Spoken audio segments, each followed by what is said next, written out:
আলোচনা হচ্ছে শরঈ মাহরাম ব্যতীত মহিলাদের একাকী সফর করা।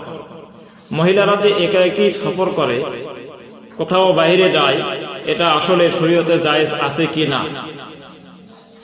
সহিহ মুসলিম শরীফে হযরত আবু সাঈদ খুদরি রাদিয়াল্লাহু তাআলা আনহু থেকে বর্ণিত আছে, রাসূল খুদা সাল্লাল্লাহু আলাইহি ওয়াসাল্লাম ইরশাদ করেছেন, কোন মহিলা সেও স্বামী বা মাহরাম ব্যতীত যেন 3 দিনের পথ তথা 48 মাইল সফর না করে।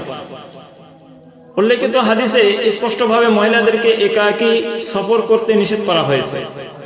ফুকাহায়ে কেরাম এই হাদিসের ভিত্তিতে এই মহিলাদের জন্য একাকী ফরজ হজ করতে যাওয়া নাজায়েজ বলেছেন। হজের তুলনায় চাকরি বাকরি বা লেখাপড়া তো আরো নিম্ন দরজায়। মুসলিম মহিলাদের যেটা না হলেও চলে, কেননা মহিলাদের ভরণ পোষণের দায়িত্ব বিবাহ পূর্বে পিতার উপরে আর বিবাহের পরে স্বামীর উপরে ন্যস্ত করেছে শরীয়ত। আর একান্ত ঠেকা ছাড়া মহিলাদেরকে ঘর থেকে বের হওয়ার অনুমতি দেওয়া হয়নি। সুতরাং চাকরি বা শিক্ষার জন্য মাহরাম ব্যতীত একাকী সফর করা জায়েজ হবে না।